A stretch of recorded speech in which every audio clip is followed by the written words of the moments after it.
Hello, everyone, and welcome to this week's episode of HER Space Unscripted. As always, I'm your host, Angela, and today we have a guest that is extra special, close to my heart. She's my sister.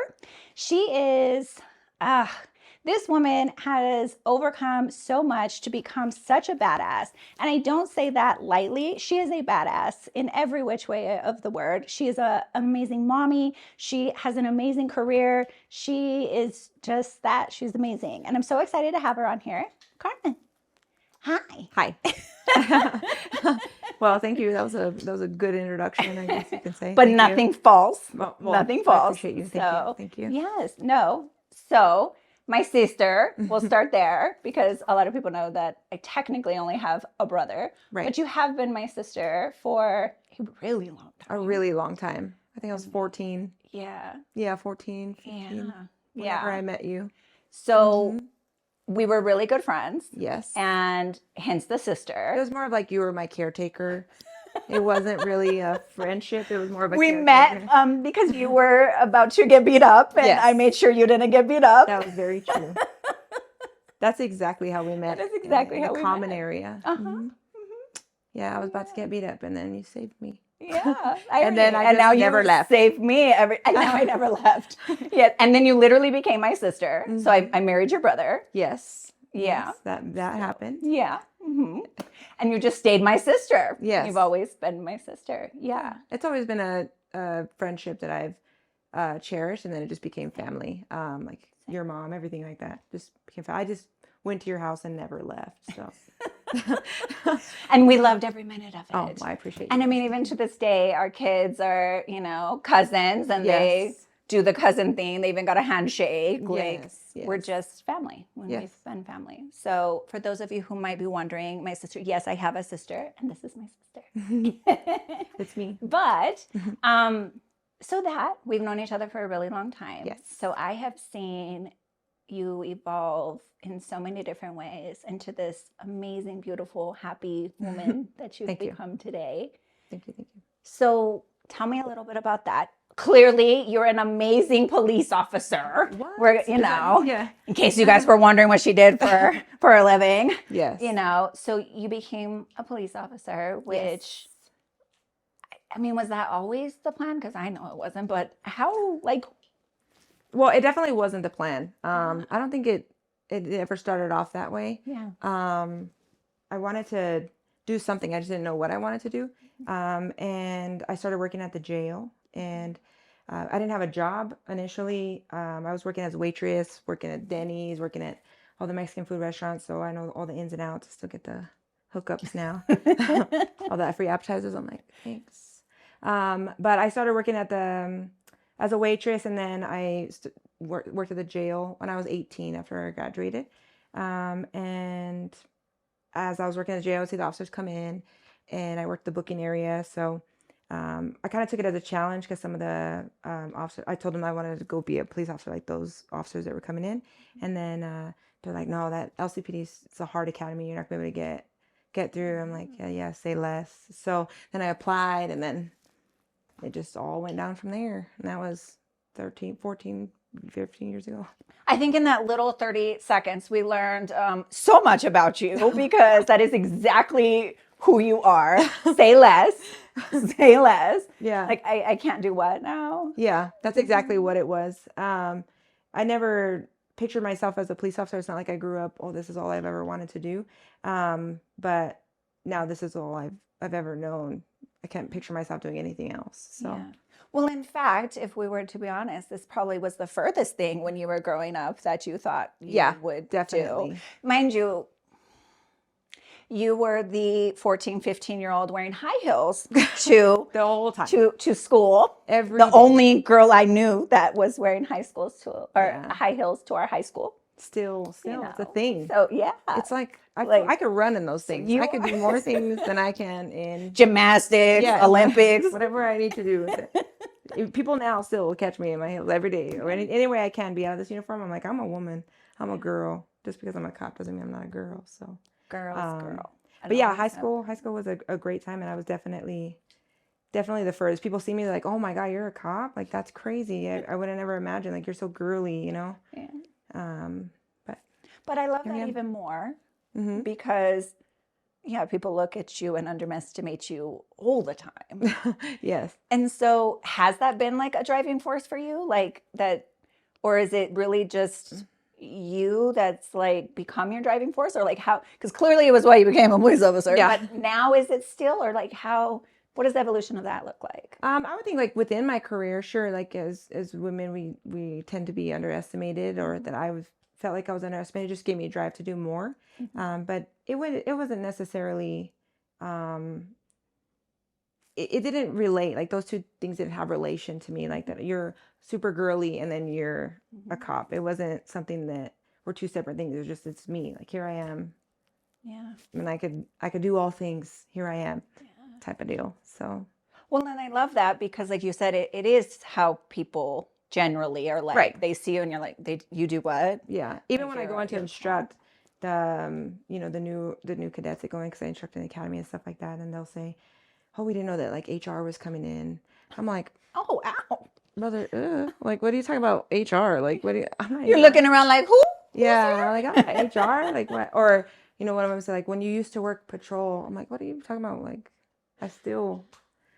I'm still here just because I'm in heels today because they see me in heels and, dressed up for teaching. But, or when I go to out of town classes and there's stuff like that, like, oh, we didn't know we were allowing like civilians in. We thought this was law enforcement. I'm like, hi, nice to meet you. Does that piss you off? No, I think it's honestly a compliment because then they see you and then they think like, oh, they instantly underestimate you. And then when it's your time to stand up and say all the things that you are and that you've accomplished and done in those type of classes, and then they're like, oh, dang, or then one of the instructors refer to you and say, get with her. This is the person you need to talk to. And then at the end of the class, everyone's like, here's my email. Can you get this? Can you get that? And it's like, yeah, sure. And I guess it's more of, it's like an internal win. Not necessarily I have to say it out loud because they already know what they're thinking. They know that I know that they know what they're thinking. And we already mutually understood what each other was thinking. Yeah. But how badass, because that's what I said, you are a badass in real life. I swear you are. But how badass is that when you have built something like that, especially, well, let's be honest, in a male-dominated industry, profession, career, you have built such a reputation that you don't even have to stand up for yourself anymore. Like, it just speaks for itself. Yeah, I don't know. I would say for me, I grew up very different, I guess you could say. We were super poor. My mom was a single mom. She, we always used to be so excited with what invention she would come up with for food, or we didn't have hot water. We'd warm it up in the microwave, and then we'd have to go, winter sucked, having to do that. And so it was just more of a, like you have to just grind and get through it type of mindset. And so because that's what I always knew, then that's where I'm here, in what I do now and how I do it, and dealing with different challenges or different things. I'm like, all right, cool, let's just get it done. Let's just adapt and overcome. Let's figure it out. And so that's just always what it's been. Yeah. So. Yeah. Well, just so you know, from the outside looking in, it's badass. Thank you. But so let me ask you about that. So you did have, what people would refer to as a very, I use the word different, a very different childhood. Do you think that's made you a better cop? Oh, 100%. I think even like some of the, newer officers come out like, how'd you learn to talk to people? Like, what are you talking about? Like, these are my people. Like, this is us. This is how we grew up. And so like communication is a big thing, and being able to have a conversation with somebody or talk to somebody and relate to them. It's very easy for me when it comes to that. I mean, I went to Oñate. Now Oregon Mountain. I went to Oñate. Before it was bougie. Before it was Oregon Mountain. Before we had a Maverick right there.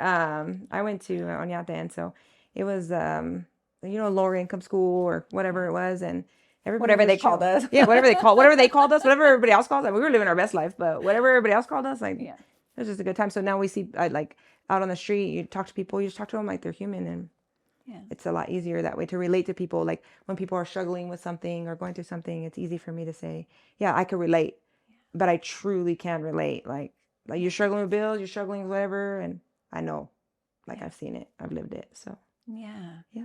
Yeah. No, and then not only like, but they know you can, right? Because I think Hmm. like there's this thing where like they just ask you like, how do you figure it out? Like they know when it's disingenuine or like Right. when you really have lived that life and Oh you yeah, they know. know, like, They know. yeah, Yes, they 100% know, and they'll call you out if they feel like you didn't. yeah. And then when you hit them with some facts of like, "But Only I lived in someone who the did yeah, that. the aluminum box, when it was windy, we all shook. Like it was Yeah. no heater. We were struggling. So, Yeah. but we're better for it. So, Yeah. And actually I was just having a conversation about that. Today was therapy, hmm. So I was talking to them because my therapist, we always use like the words strong and resilient, right? Because we Right. hate them. So like when other people call me strong and resilient, her and I laugh about it because it's like, bro, if you only knew what I went through to become strong and Right. resilient, right? Yeah, it's just like I'm all messed up. I'm a hot mess Yeah. express. That's Like, you it. know how much Yeah. therapy and money it cost me to be so strong and resilient? Right. Yes, 100%. But Hmm. it did make Hmm. us who we are. Right. And I think, like, obviously we're mothers now. Hmm. And so we try to, like, there's this weird line, right? Like, there's this weird line of us trying to make sure our children don't ever feel like we did, yet not turn them into bougie little spoiled brats. Yes, But, yes. I think that's a definite struggle that I have, because I want to give them everything that I didn't. Mhm. But then I also, like, especially Amory, like my daughter, I want her to be the strongest. So I'm more tough on her because I'm like, don't be weak. Like, don't be weak minded. But then in the same sense, she's like an angel from the sky. And I'm like, oh, be tougher, Yeah. But she doesn't have to be tough. Yeah. But then I'm like, okay, she doesn't have to be tough. She Isn't doesn't that need to be hard? tough in this. Yeah. Your niece does that to me all the time. Yeah. Your niece is like, "Oh, look at you. You're healing generational trauma and now you're upset at me because I didn't have to grow up." Yeah. And I'm like, "Oh, don't talk to me Yeah, like that." But she's that's exactly, right. yeah. But she's right because now, she's 15 and she's living her little best life and I get upset because I'm like, Like you have no "Bro, idea. get your like Yeah. what is wrong with you?" Yeah. And she's like, "I'm a kid. You let me be a kid." And I'm like, "Oh, damn Right. it." That's exactly, and it's a Yeah. big struggle, especially having a tough childhood and then not allowing them to live and just be so happy with their iPads and their best life Mhm. and their take me here or when are we going here? And I'm like, but then in the same sense, it's like, yeah, because I can and we will. Yeah. Yeah. And then it's like this weird line too of my own child trauma things where I'm like, but if I don't teach them to Right. struggle, they're not going to appreciate things. And Yes. we're not, girl, your nephew the other day tells me, Mama, I want to go on vacation again. And I'm like, bro, we just got back from vacation. And he's like, I know, but I want to go again. And I'm like, you got vacation money? Yeah, yeah, yeah. He flat out looked me in my face and said, vacations cost money. Didn't even know. Yeah. I Didn't felt even like the know. world's worst parent in the world right there in Yeah. that moment. But But also it's like a compliment because it's like, you're welcome. You're And you know what? I'm doing such a good job. Thank yes. you. Thank you. Yes. Yeah. And even, yeah, Ezra will say, or the kids will say, well, just use your card, Mom. I'm like, did you know that we have to put money on the card? The card has to you got to work to put money on the card. No, you just do the card. Yeah. Yeah. Look, Okay. I'll show you. Yeah, yeah, Look, yeah. I'll show you. Yeah, I'll just do the card. Yeah. So As it's well a as balance. the iPad, right? Because they'll get like the Roblox or Yeah, they'll yeah. get the whatever on the. Yeah, apparently it's just free. Like, but he needs my card, but it's free. But you don't put money on the card, right? Yeah. Yes. And I try, I'm like, do your chores, and I'm like, or go outside and earn your money. But I'm like, it's fine, just let's go, hurry up. Yeah. Yes. So it's just like that happy medium, I guess, that you can find. But Finding. I think that growing up so messed up, or what do we call it, different, we grew up so different than now. It's just like I want to be the complete opposite of what it was. And it's a hard balance. Right. It's a hard balance. Well, and then you have also that extra layer of being in a career that is very challenging at times to be the best mommy that you want to be. Yeah. How do you balance that? I would say that if I am excelling and being ultimately successful in my career and just reaching every single goal that I can in my career, then something else is failing in my life. And so if I am up here in my career and everything is going great, then that means I'm not being the best mom I can be. And if I'm being the best mom I can be, then other things are going to be lacking in when it comes to work. And so finding the balance is hard. I wouldn't say that I do that very well. I would say that my career has always been a priority to me because like work ethic was a big thing for me. And I felt like, I would say that I felt like being a mom, I already did my job. I had very difficult pregnancies and postpartum, and I went right back to work 2 weeks after I had my daughter because I'm like, get me into something where I could fix other people's problems and not have to deal with mine. So it was very easy to fix other people's problems. I could do that all day. You got a problem? Let me help you. Yeah. Mine? We'll put it aside. So we just deal with it that way. But when it comes to the kids, I missed a lot. I missed a lot of moments, a lot of diaper changes, a lot when it comes to them. And so now I feel like I'm like in that makeup mode. Like I retire in 3 years. So yeah, I know. And so hopefully, little by little I feel like I can make that up. Although I don't think that they feel like they missed it, I missed it.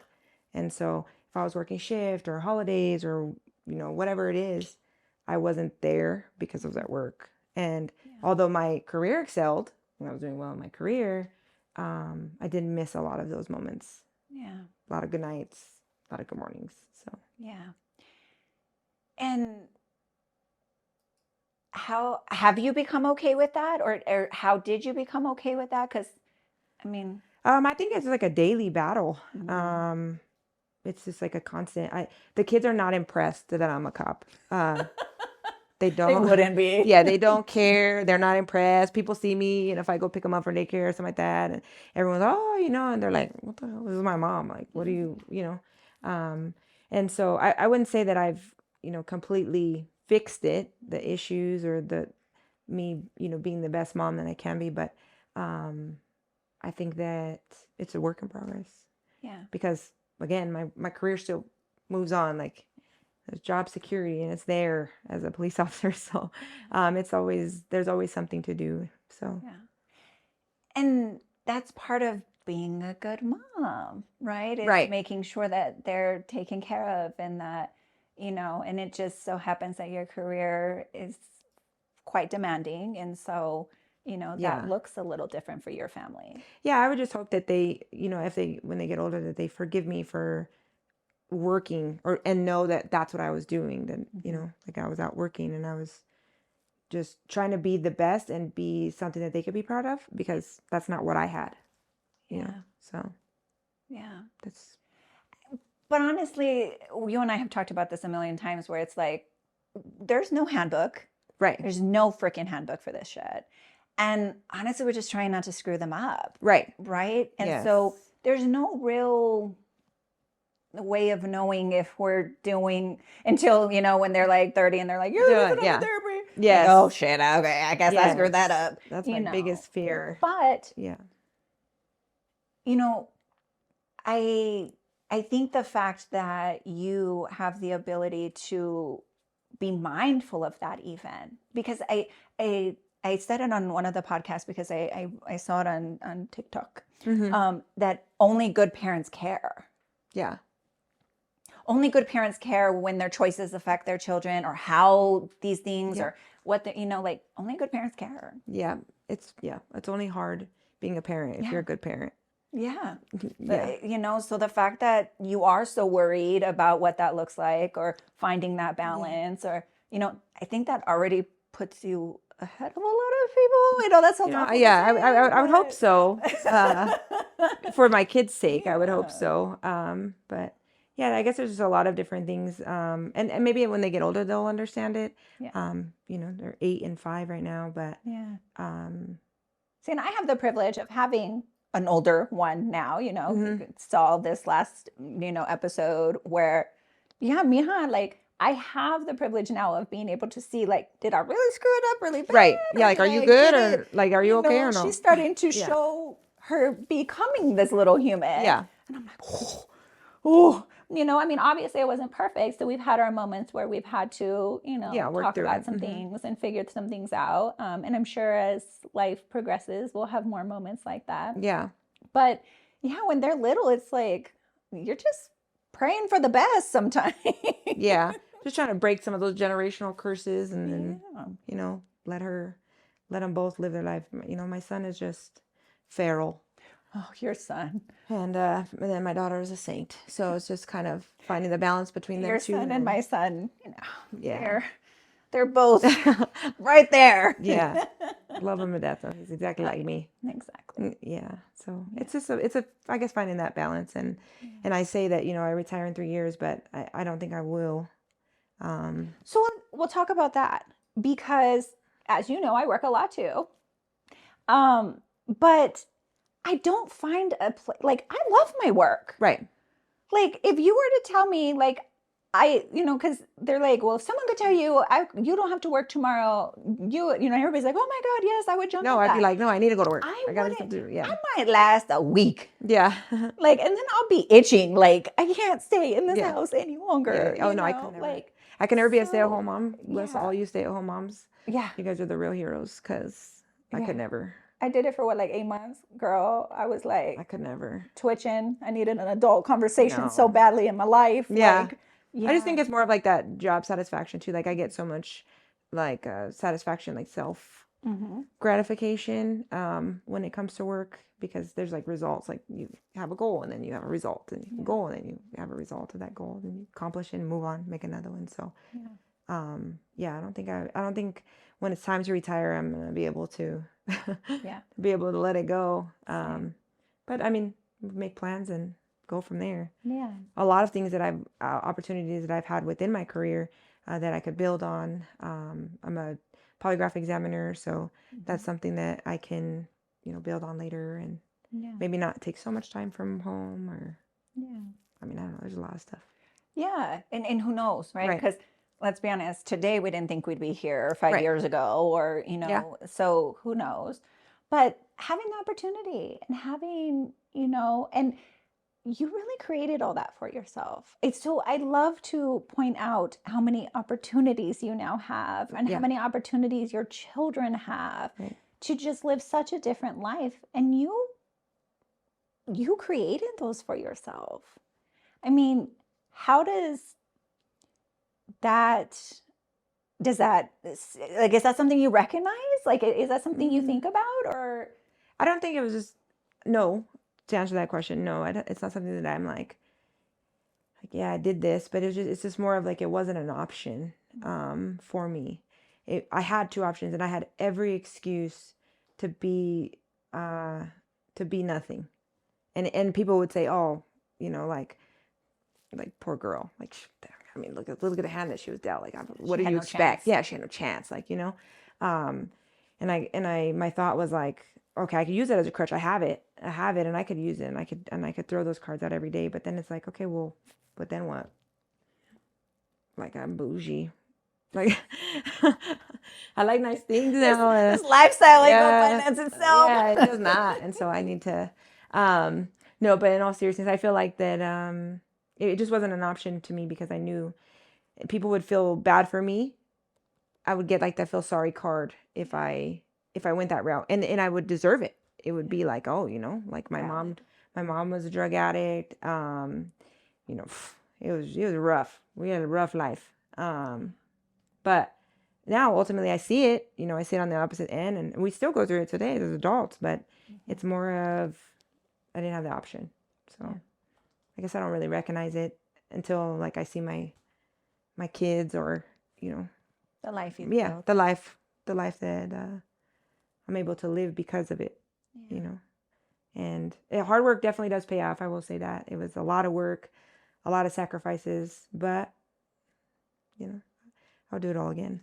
Yeah. Definitely would do it all again. Yeah. And I love that for you, because you deserve that and so much more.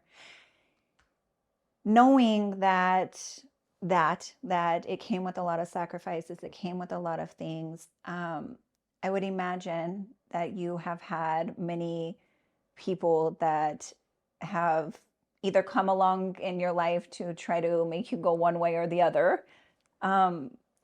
Has there been certain people in your life that really helped guide you? How did that, because I know a lot of, because I know, like, you have your tata, right? Mhm. Who was a very big person in your life, you know, but they were less of them than there was of others. So how did Right. you really stay on that straight and narrow? I would say my grandparents were big. My grandma, my grandfather, um, they were a very big influence for me. And then I've always been blessed with really, really good friendships. I moved out when I was 16. So friendships have always been something that's really guided me. I think that even my first real experience of friendships were you and Nikki, like in high school. Those were my first real friendships, and that's what taught me, like that loyalty, that that people could be caring and love you just because you're you. And so I'm like, all right, cool. And then as I grew up, I made friends, sisters now, that what I call them, that I don't know how I would be, but once you give birth without your mother there, and your friends are there, it's like, all right, cool, like I can make it through that. And a lot of that, a lot of like my family, my friends, that was a big, big influence. And then everybody else, it's like no big deal. Yeah. Like I grew up very fast, young, so I just lived my best life young. And then when I turned 18 and I started working at the jail, then that was over. Yeah. So, But you really did have to grow up so fast. I mean, so you had, some crazy years very early compared to most, but then like you said, 16, you were done. Like you moved out, so yeah, you have been living on your own since you were 16 years old. yeah. High school was a blast. Uh, Lots of parties. We never had to find a place. Yeah, and I still walked across the stage like here I am, And I remember one of my teachers in middle school and or high school, middle school.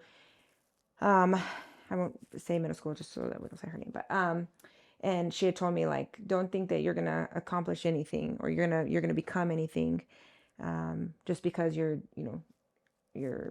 talk to people and you're outgoing or whatever. Like, don't think you're gonna make it anywhere. Or because of what you look like or whatever, right? Because there I was in my high heels.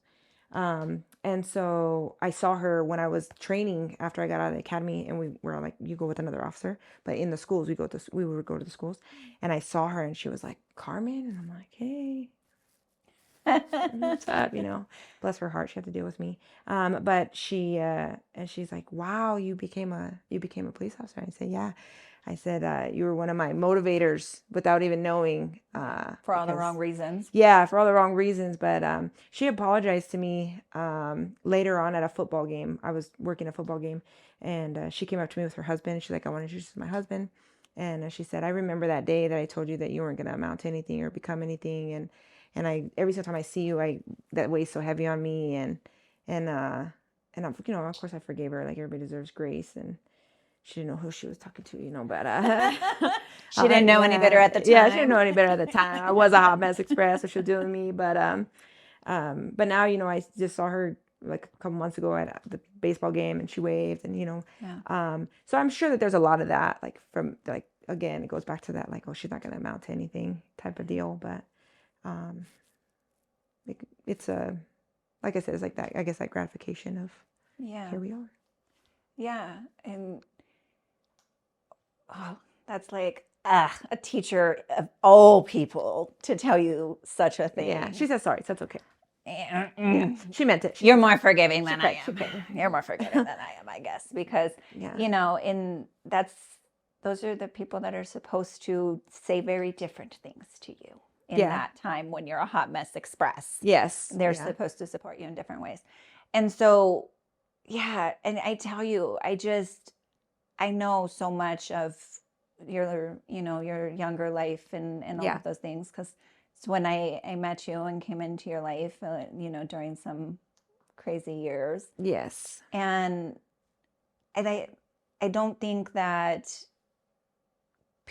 because people don't know that, right? Right. Like, people look at you now and you're just such an amazingly well put together woman that has achieved so much, that has 2 amazing kids, recently got engaged. Congratulations. Yes. Thank you. Like, Thank you. you are this spit image of what people are trying to be. Right. And so you've had all that. Like, does it still, I mean, in all honesty, do you still have moments where you're that kid? Or do you feel like you've finally just become the woman you are? Are you working on that? Or, I would say that, yeah, I mean, there's a lot of times that you go back to it, especially if you encounter somebody that's similar to you or like you or struggling with the same things. And, it's something that you definitely go back to.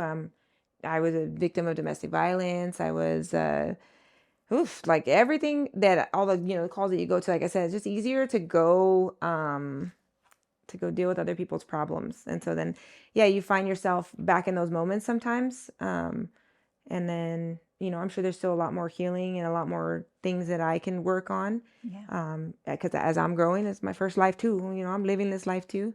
And so, I would say that I'm not all the way there yet, but I'm definitely working on it in really soaking in what it is that what I've done or what I've been through or what I am now. You know what I mean? Yeah. I don't Yeah. know if that Well, makes that's why I sense, but ask. And yeah. that's why I ask, only because a lot of people know who we are now. Right. And so And when it's they see you, easy yeah. to see me now and say, oh, she has her whole life put together and it's Right. beautiful and it's great and it's all these things. But, the people that are where we used to be would never Yeah. imagine that they could be here when it's like, yeah, neither did I. Yeah. Yeah. And I don't think that was ever it was always a plan for me to be successful because I wanted to be successful. I felt like I don't have a choice other than to be successful, but never did I feel like I would be in it and then not feel like I haven't made it yet. Cause I feel like I'm not done. And so even now at this specific moment that I'm, a sergeant and I'm work for the police force and I retired in 3 years and I, whatever. I still feel like I'm not done. Like I haven't accomplished anything that I want to accomplish yet. Like there's so much more that I want to do. And like, I'm not done yet. Yeah. Yeah. Yeah. And that's why, like I said, I just wanted to point that out, not because I wanted you to feel that way, but I did want to allow people to know that it's okay to. Like, your Yeah. journey is your journey, and like Right. you're at all these different levels, and you're always going to be, like you said, I'm not even there yet, and me either. I Right. am still every day this work in progress. I am still every day, trying to what's next, Right. all the things, while also feeling like sometimes I'm losing my shit daily, Right. right? Like I Right. have nothing figured out and I Right. am, Like, who am I? What have I done? yes. Yeah. Like, where am I? I'm not, there's a lot of those days too. Yeah. A lot of those days when you feel like like, I haven't done anything in my life. And where am I done yet? But then it's like, Yeah. wait a minute, never mind. Okay. Yeah, You're well, being a little dramatic, maybe. Yeah. My bad. Let me answer this call because people are calling me. It's not a Yeah. deal. So, yeah, Yeah. I feel like it's good to know that I'm not the only one that feels like that. Other people that are successful feel that way too, because I guess it grounds you a little bit. Yeah. But I think it's also good to relate to people in the struggle, like anybody who's aspiring to be a police officer or especially women who are aspiring to be police officer, like, oh, I can't do this because of, whatever. We were at church a couple weeks ago. I wouldn't say a couple months ago. And a girl came up to me and she's like, I just wanted to say thank you. You saved my life. And I was like, hi, nice to meet you. Because I just couldn't remember at the specific moment of who she was. And then I was like, I didn't do any CPR within the last couple months. Like, what happened? How did I save your life, ma'am? Okay, give me a little more specific. Like, what happened? And then she said, no, you responded to me. You responded to a domestic, and you talked to me and you told me that you had been through that, and of course I break it down, like, look at me, look at you, girl, like, what are we doing here? Let's get it together, type of deal. And she said, and from that day, I've never gone back. From you talking to me, and it completely changed my life. And now we're here. And then she introduced me to her sons, and I was like, damn, like I really did make a difference here. Like, it was just like a good day. And really when I left the call, it wasn't anything. It was just like, oh, here's my speech. This is the truth. This is real. Like, the struggle, here it is. And, whatever. But I remember when I got to the call, the guys, and not taking anything away from them. They come with their own strengths, but he was like, she don't want to talk. I'm like, just let me talk to her. and then we go and I talk to her, and then, she comes out, and then we're able to do the best that we can for her, and then we move on. And then months and months later, we find out, she comes to me and she just says, you saved my life. So it's like, other people need to know the struggles too, because then it empowers other women to win. Yeah. Well, not only that, but I think they would have never guessed that you Right. ever were in that situation. Mm-hmm. And that is something, hence the podcast. Yeah. Yeah. Here we that I have learned about. I have become a woman that's on her healing journey, that's found space. And as I've learned to heal myself, I've been able to talk about things that have happened to Right. me, my domestic violence situations, my different spaces that I found myself in. And because I'm no longer triggered by them, right? Like, I do feel okay being able to say, Right. like, this happened to me. I understand where you're coming from. I've been there, right? I mean, I'm able to say that when not a lot of people say that, or they talk Right. about that. So when you do put it out there, people really do respond. Like, Yeah. first of all, they look at us like, you, like, this so put together Right. woman, like, lived in this space of, getting your butt beat every day. Like, I Right. can't believe that. Like, Mhm. but when you do, it allows them to, I don't know, like, I've had women tell me, you allowed me to forgive myself. Mhm. And it's Yeah. like you said, like, huh? Yeah. Like what? What do you want to say? And it's like, well, damn, like, I don't go out there looking to do that Right. necessarily, right? But when you find yourself in a situation where you can relate to someone and you share that about yourself, it's crazy how impactful it can be. Yeah, I think that women feed off of each other, and I think it's a empowering to know that you can give somebody else strength because of at times that you were weak. And there was a lot of times I was weak. There's still a lot of times or moments that I feel weak. And I tell everybody too, like, who I am at work and who I am at home are two complete different people. I can walk in to work and I'm very like, don't hold the door for me. This is what it is. Like this, I know my place. This is what it is. At home, I'm like, the can needs to be open. Who's gonna open it for me? And then yeah, please help. I'm in distress. The door needs to be open. I'm completely two opposite people when it comes to work and home. And then obviously my fiance knows that. He lives that. He's living his best life.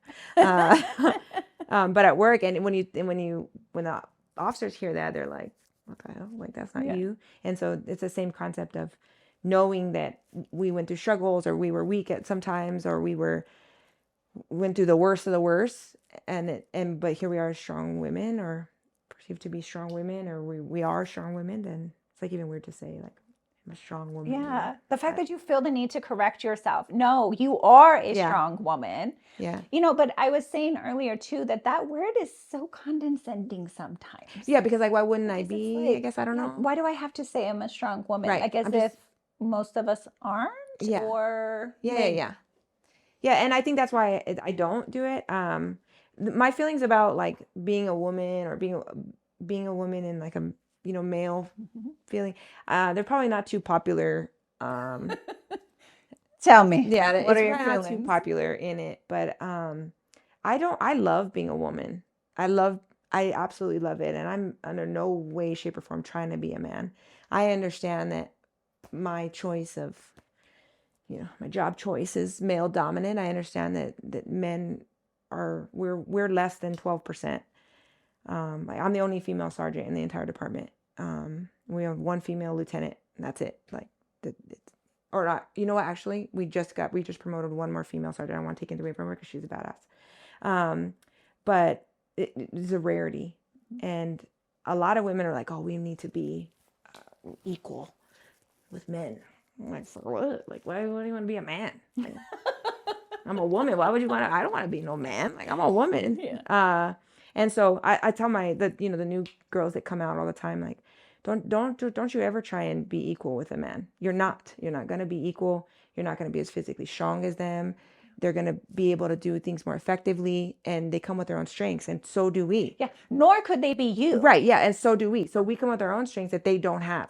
They can't do certain things that we can do, and we can't do certain things that we could do. Like, I remember at one point I was a supervisor, I was a sergeant on patrol, and my 3 squad members were SWAT guys. just trees. They were just massive. Just, I would tell them, they're like, get your stool. I'm like, get over here, and I'm just this little, here I am. And 3 huge tree SWAT guys, and I trusted them, and they trusted me that I was knowledgeable, but we were at a door, we needed to break down a door.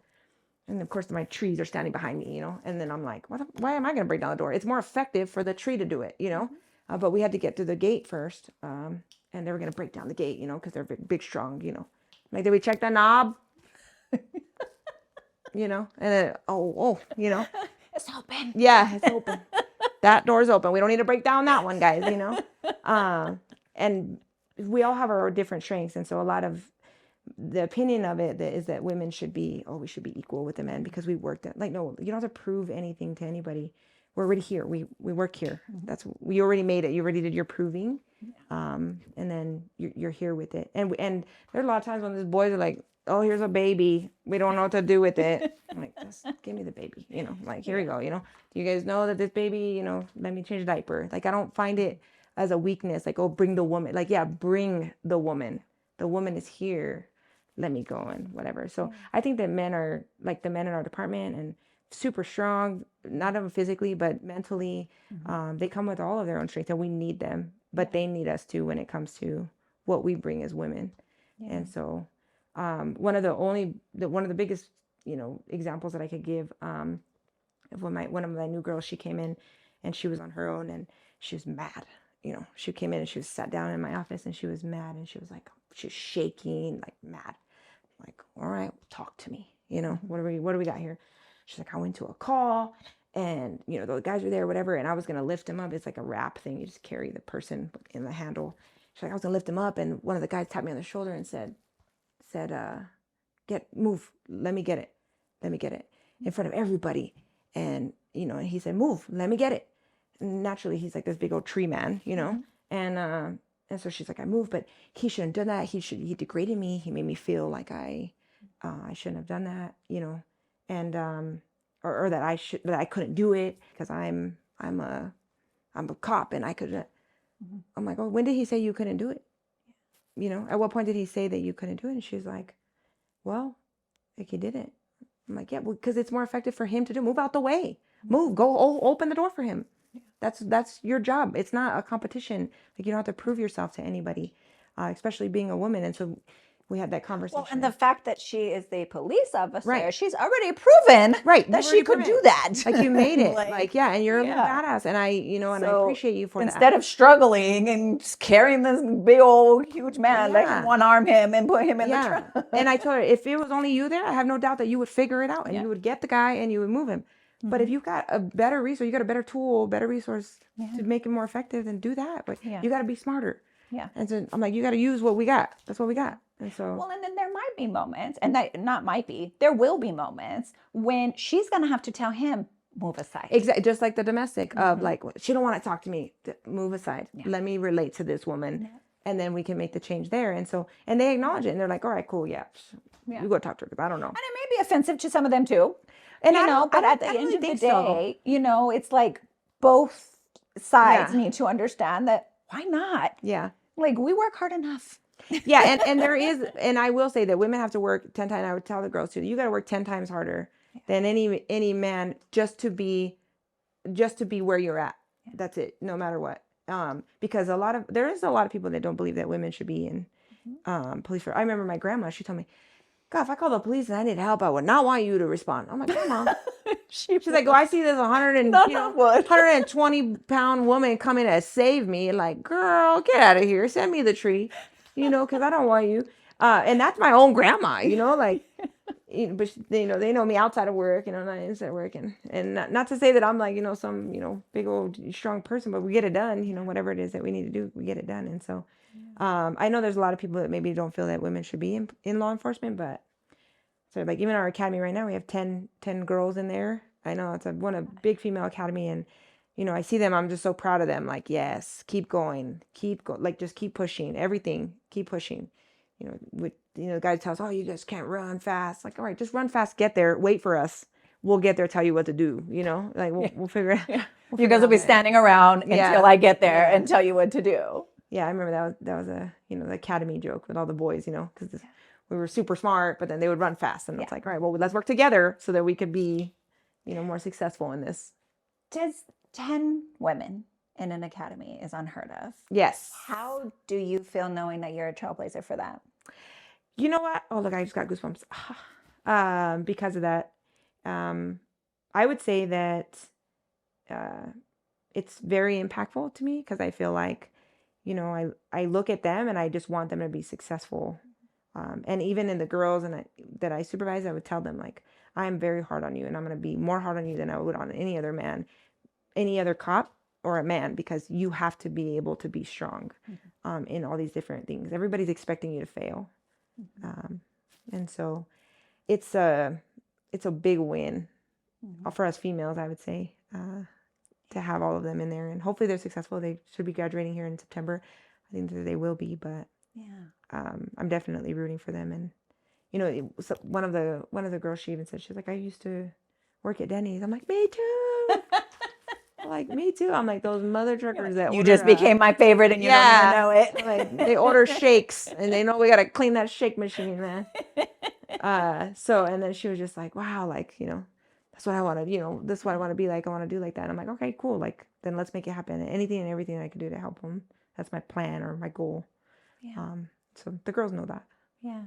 Yeah, no. So that is something that you've always done. And, as we start to wrap up here, because I know we can talk forever. Right. But that is something that we've always talked about, is that women helping women to become better women. Right. And you really have an opportunity in your career to do more than most. I mean, because those 10 women, when they graduate, because we're going to put that in the universe. We'll put that, we'll manifest that. They all graduate. Right. You're really, there's about how many of you that are really going to be able to guide them in that space? Yeah, well, I'm in charge of training, the field training program. So as soon as they finish the academy, they'll come straight to me. Yeah, and you're the only woman doing that. Yeah. Yeah. Mm-hmm. That's just so exciting to me, because I know who you are. But it's also, it's empowering, sister. Like, and I know you do it all the time, so you don't always get to live in that. Yeah. So I just wanted to take a moment for you to live in that, because you never intended to be that to so many people, but you are. Well, I appreciate that. I feel like girls are mean sometimes, and it's easy the boys want to see you, clash, and so I feel like I tell the girls, like, we only have each other's back. Like, you gotta, save a seat for your sister, and always, have each other's back. And I'm like, people talking crap about this girl, like, none of your business, move on, defend her, and so I feel like I would say that women in general, like, we have the ability just to completely take over the things that we can take over, and we just got to know that and empower each other to do it. Yeah. Yeah. Save a seat for my sister. Yeah. That I think is where we're going to end, because save a seat for my sister. Thank you so much. Yes. Thank you for having me. I know you're so freaking busy. Literally, before you got here, I'm like, well, I mean, I can't be selfish if the world needs her. But no, thank you so much for taking time to come talk to me. Yes. And for sharing your life with me. Yes. Thank you for having me. And I'm genuinely so proud of you.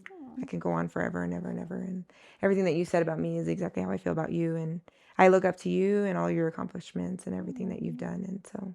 Okay, sister. Glad to have you part of my life. Like, no tears. Now we're really going to have to end this. Yes. No, so, thank you. Love you. Love you too. Well, thank you guys so much for joining us on this episode of HER Space Unscripted. If this message resonated with you, as I know it did, please make sure you like, share, subscribe, comment, all of the things. And thank you so much for taking up some space with us. We'll see you next time.